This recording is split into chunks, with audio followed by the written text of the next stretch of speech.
Hello, I'm Stuart Craner. Welcome to the Thinkers 50 studio in London's Docklands. Today I'm speaking with Vijay Govindarajan, known as VG, who's Professor at the Tuck School of Business at Dartmouth College and has spent the last 18 months working with GE. VG, welcome.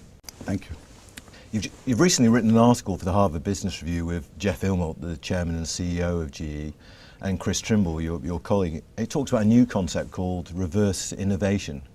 Can you start by telling us more about that? You see, if you think back historically, global companies innovated in their home markets, which is the developed world, and took those products into developing countries.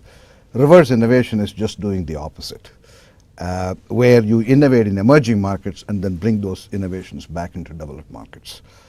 So it's the opposite of glocalization, which is a dreadful word, but which was the big idea of the 1990s. Without a question. And the reason the globalization worked historically is American companies were taking their products into Europe and Japan, where the customers were similar to the US customers. Whereas that does not work in emerging markets because the whole market structure and the customer problems are so fundamentally different. Just take the GDP per capita. In India, it's $800.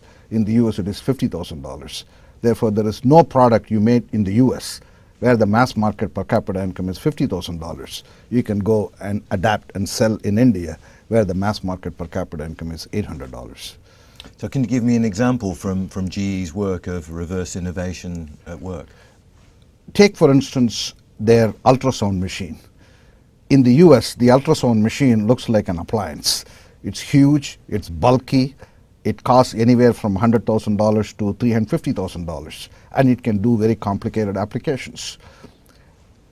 Take, for instance, India. 60% of India is in rural areas where there are no hospitals.